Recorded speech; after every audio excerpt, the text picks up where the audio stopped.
Hi guys, so my name's Simone Thomas and I'm here with a really lovely friend of mine, Alex. I wanted to talk today about kind of hair loss through pregnancy, imbalances that can occur by being a crazy busy stressed mum.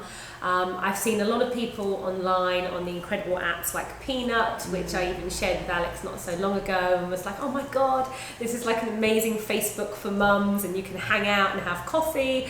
But then we remembered we're not allowed out, so it's like kind of we're just on there and having pen pals. But a lot of people on there are always reaching out about skin issues through pregnancy, hair loss, as well as Lauren Pope's page, the mum group. That she has. A lot of people are kind of talking day to day about what they can do with hair loss, and typically because it's what I specialise in, I'm like straight to it and answering it, and there's so much bad advice that's given sometimes. And I know with Alex's kind of personal journey, even before she had a baby, of kind of like how supplements and nutrition is really key. So instead of me just talking to you like I would normally do on an IGTV, I thought, right, I know somebody that will be confident in front of the camera. Well, we'll see. And also, Alex is a therapist. She specialises in beauty and in skin. So she has a really good understanding anyway of kind of what the body needs. But it just shows you when things kind of occur through like pregnancy or having a baby and sleepless nights, how even though we probably know what we need to do, it kind of goes out the window.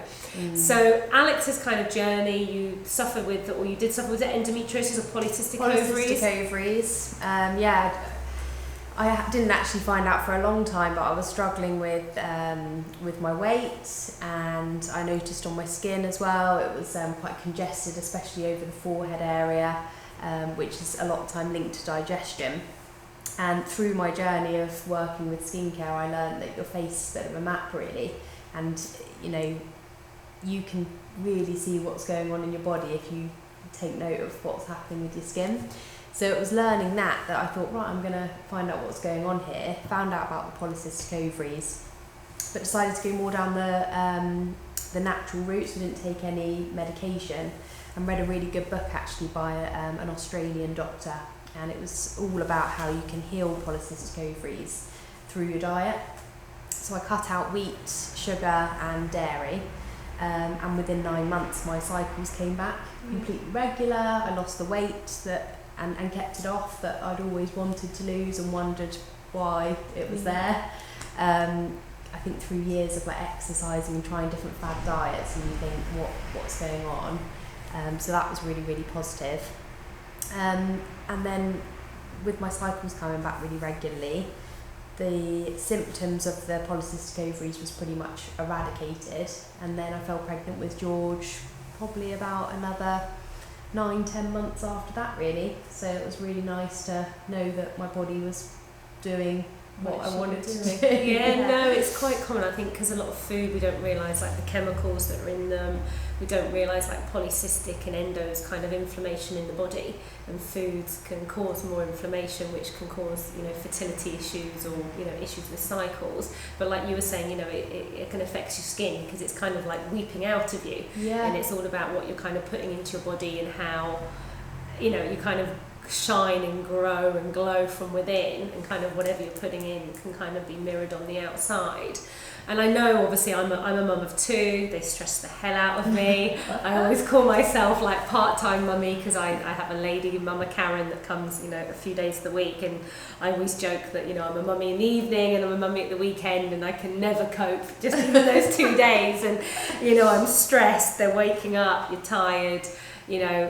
I do suffer, or I did suffer after birth, very similar to yourself, with kind of like postpartum hair loss, and that's a really kind of hot topic daily of people suffering with kind of hair shedding, or even surprised that they're going to start losing their hair after pregnancy. And I don't know if you found it like myself, but you try and get into a routine, but you're still tired. And then you notice that your skin looks dull and your hair not feeling as great as it used to. You're eating more sugar. Just to kind of keep going, or more caffeine and things like that. No, definitely. I think after having George, I definitely noticed that my hair was much thinner, quite dull, and I'd go to brush my hair and it would just feel like just so knotty as well all the time. I think just creating a bit more of a routine and thinking a bit more about what I need to do. Again, a bit like in the past, pre-pregnancy, I kind of had to think, right, focus again and look at my diet and what else I could do. And that's when sort of I wanted to talk to you a bit more about your supplements and everything as well. I think we got your whole family onto them in the end, didn't we?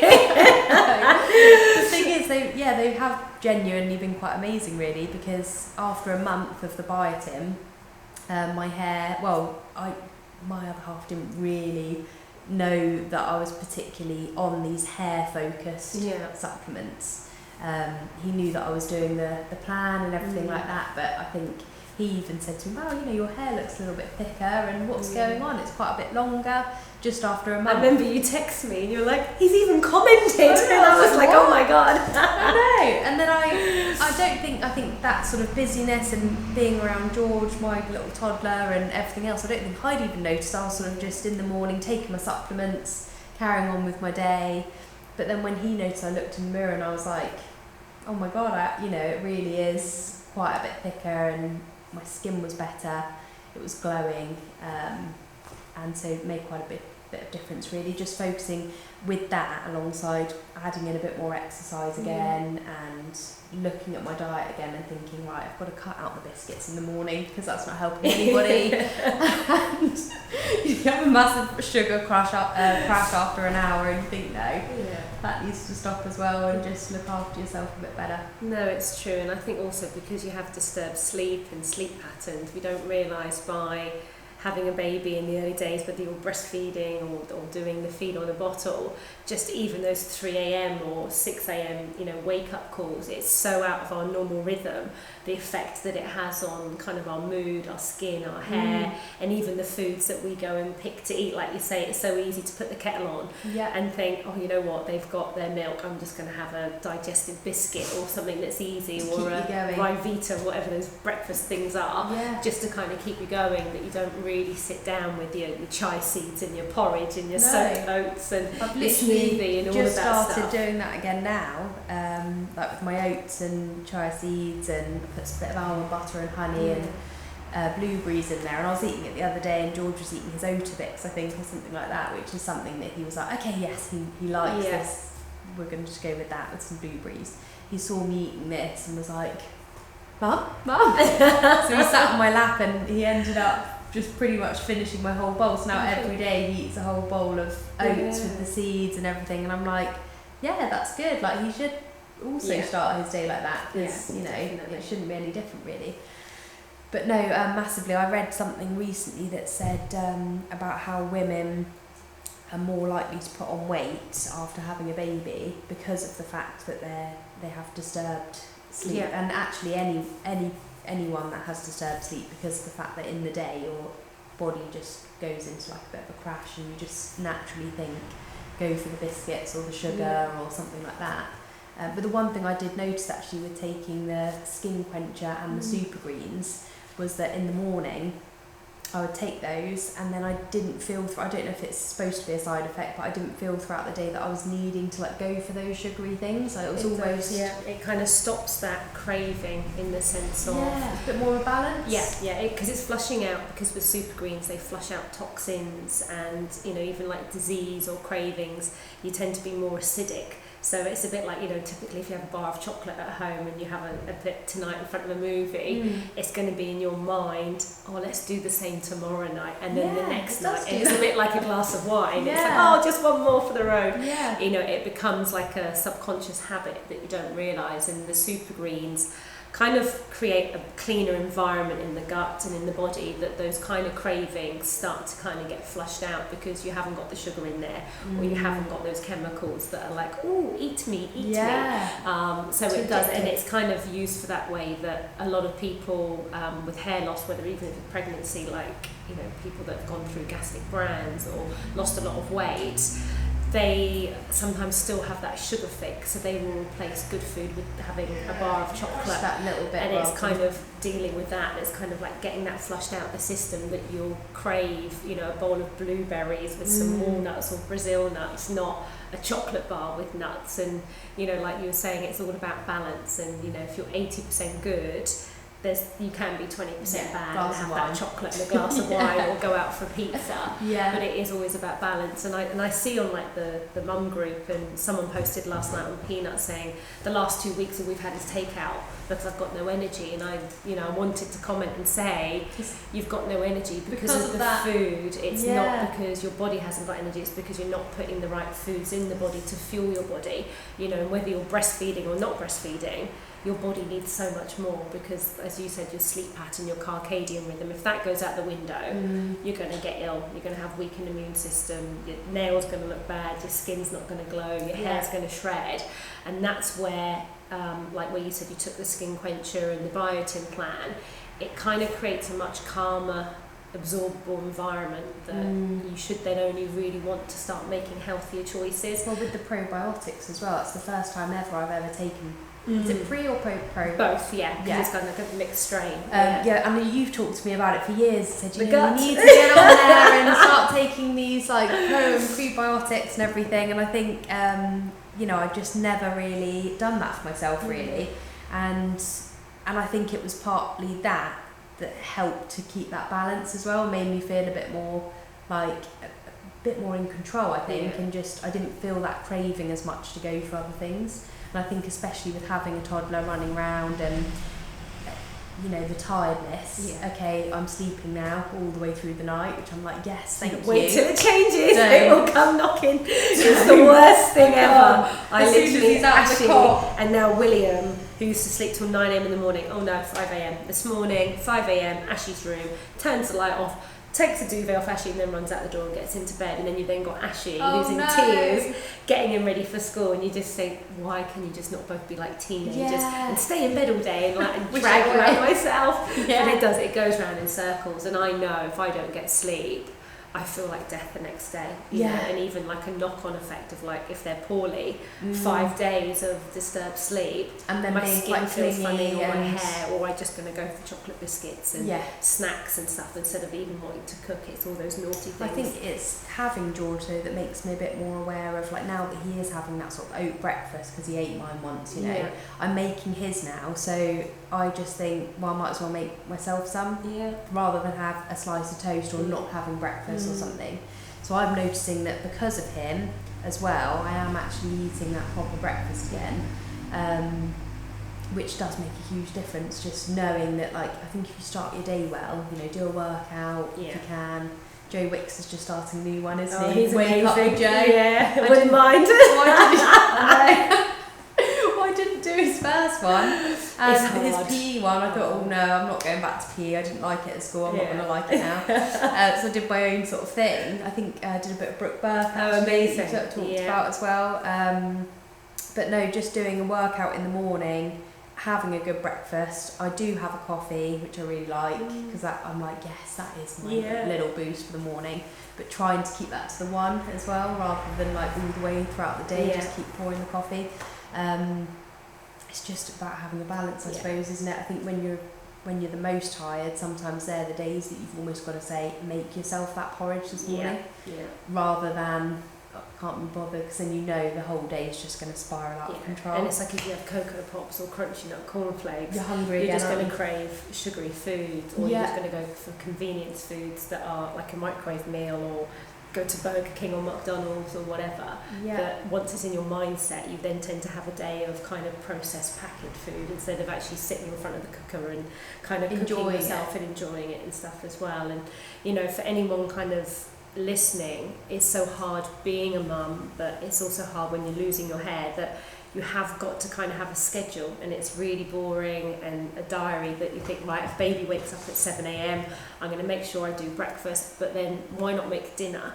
Why not, especially now in winter, do a slow cooked, you know, chili or spaghetti bolognese or whatever kind of meal plan, because that's the only way really in the kind of first 6 months, I would say, that you kind of get through it by giving yourself time back, you can exercise, you can have great hair, great skin, but it is all about working on kind of all the things that kind of go unbalanced, but how you can then kind of rebalance and it's them. learning again, isn't it? I think when you have a baby, you know, you're thinking about that other person, and suddenly doing a workout isn't as easy anymore. Well, it's kind of just fitting it in at the end of the day. Some people are saying, you know, oh no, it's impossible. Well, it's not impossible, you know, we've done it, and you know, now we've been through lockdown as well, unfortunately, and it's, well, we get all the toys out and we do our workout watching YouTube while George is running around in the lounge, going nuts on climbing all over us, climbing all over us, loving Peppa Pig, you know, and it's just, even if you can just do 20 minutes, I think it makes a huge difference. Oh yeah, it does. And just, relearning a new routine for yourself, really, isn't it? And just,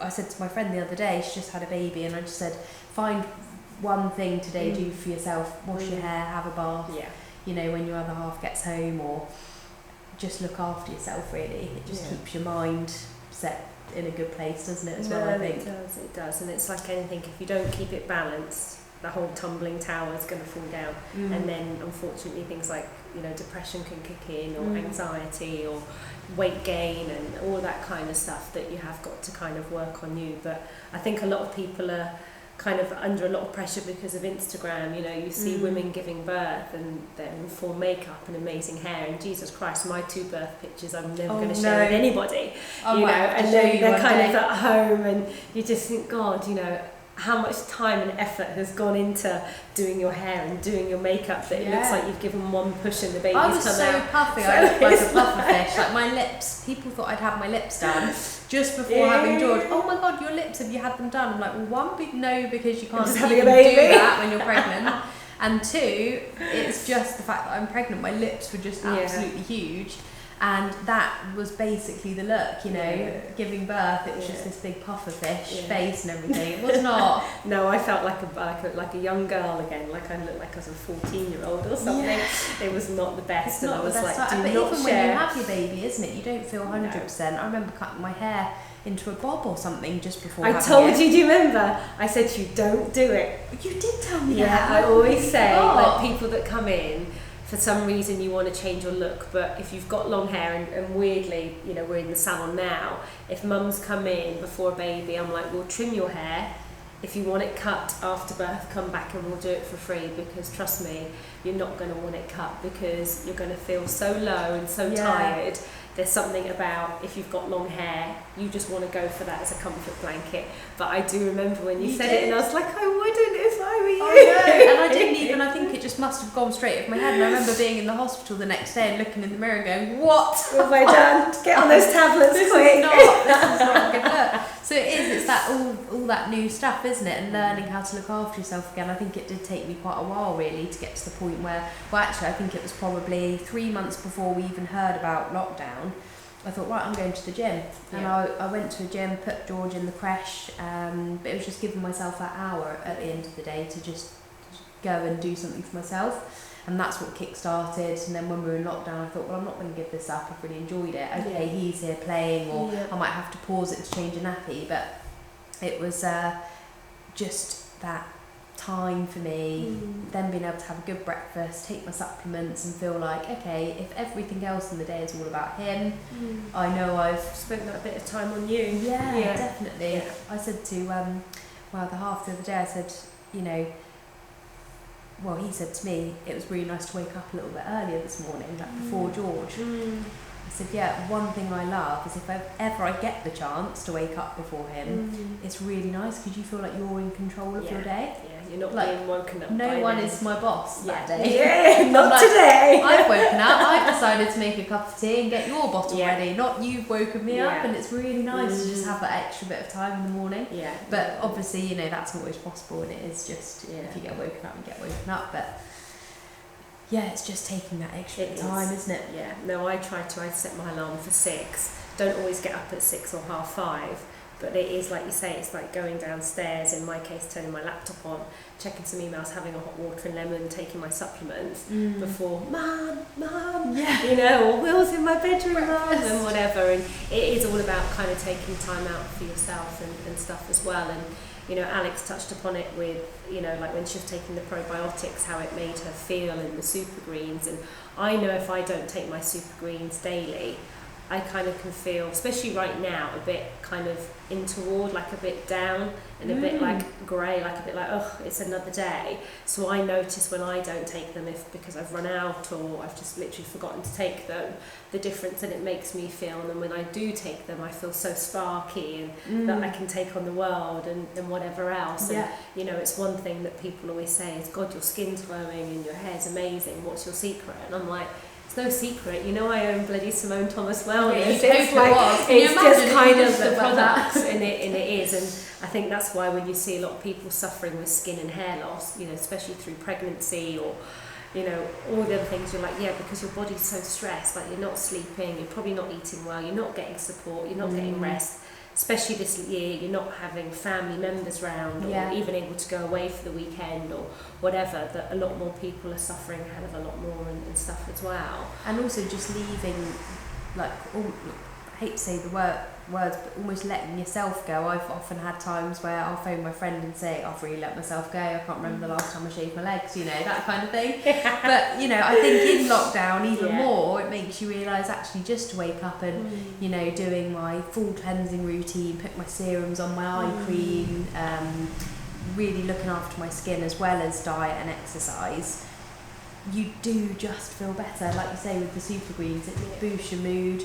Otherwise, it's so easy. If you start the day feeling negative or start the week feeling negative, it's only going to, well, it's just not going to help, is it? It doesn't necessarily get worse, but it just doesn't help start it off. A day kind of thing, isn't it? A day of nothing as such, and it goes quickly, and nothing feels like you've achieved anything and stuff as well. So it would be nice to come out of this lockdown and think, right, what have I done? I've started this plan again.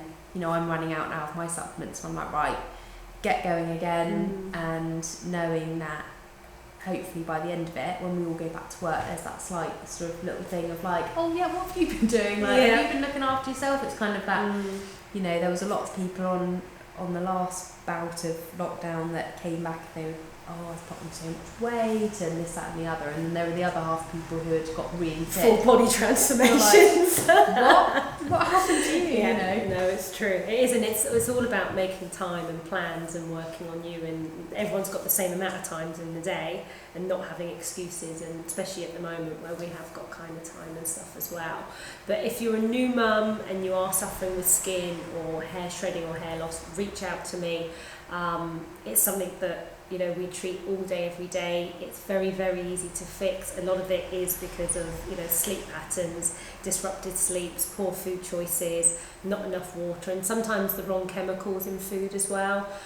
So just drop me a message, or, you know, kind of tag someone if you know that they need help. And I wanted to get Alex's kind of view, because I didn't want to just sit here just talking about postpartum hair loss and just waffling on and talking about hair loss, because I do that enough anyway. There's enough YouTube videos and other videos about hair loss, but it's nicer to actually have somebody that, you know, has got a background in skin, they understand, you know, the body and the anatomy, but has also, you know, used the products for themselves and the difference that they've kind of noticed and how they've kind of incorporated it in their day to day.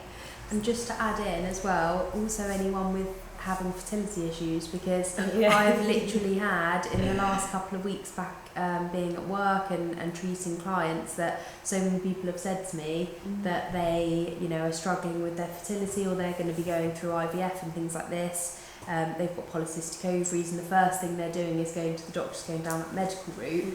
And I really find it hard not to say, oh no, try to do the natural side first, because I think it's just when you know that you've been through something like that, it's, you just want to tell people, like, just look at what you're doing, look at your diet, take the supplements that you need to give yourself that boost and like, give yourself the best start.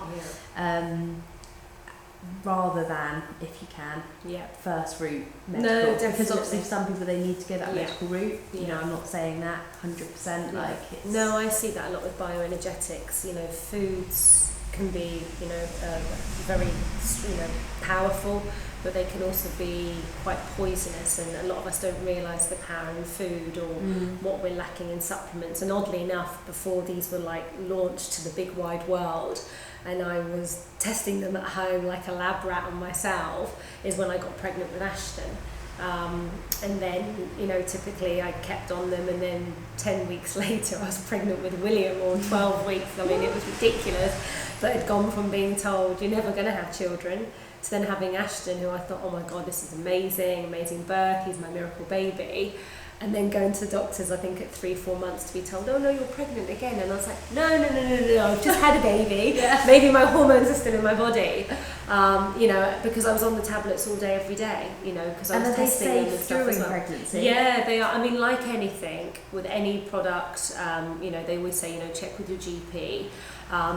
We do a quiz online on the website and people reach out to me, but I have had clients that have taken them and then they've fallen pregnant and they haven't been able to get pregnant in the past, and because they're kind of a 3-step plan of how they kind of clean the environment in the body and kind of support the gut and kind of, as you touched upon it, you know, the gut's the mothership, and I talk about that all the time. You know, it gives it such a better, stronger kind of presence in the body that anything you're then doing day to day will kind of support itself better. And I know through like bioenergetics in the salon, when people are struggling with conception, you know, we add in, you know, products like this. We look at food, we look at diet, lifestyle, and the same for the guys as well, because sometimes it can be an imbalance in them that's just not working with the female and stuff as well. But it is incredible with kind of what it can do. But everybody, you know, day-to-day probiotics, you know, super greens because of stress levels and chemicals. And then, you know, you were on the biotin because the hair loss wasn't so severe that you were getting patches of alopecia. So that's why I said to you to go on the biotin. But for those that get it very, very traumatic, maybe because they've had a very horrific birth that it's brought on shock, that they get loads of hair fall or alopecia, they would go on to kind of like the ginkgo, or maybe because of some medical conditions you can't take biotin and ginkgo. Oh, some sexy firemen driving past. But no guys, any questions, any help that you need with pregnancy, hair loss, or just maybe hair loss without even being pregnant, whether it's because of polycystic or endo or stress or just not too sure what's the cause, reach out to me. I've got a quiz online that you can do as well.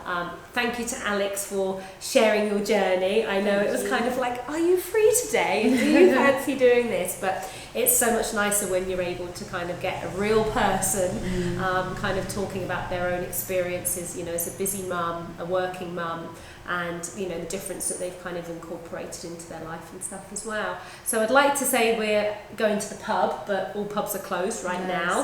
Well, so that's not happening, so that'll be a rain check. But no, thank you ever so much. Thank you very much. Thank you. Bye guys. Bye.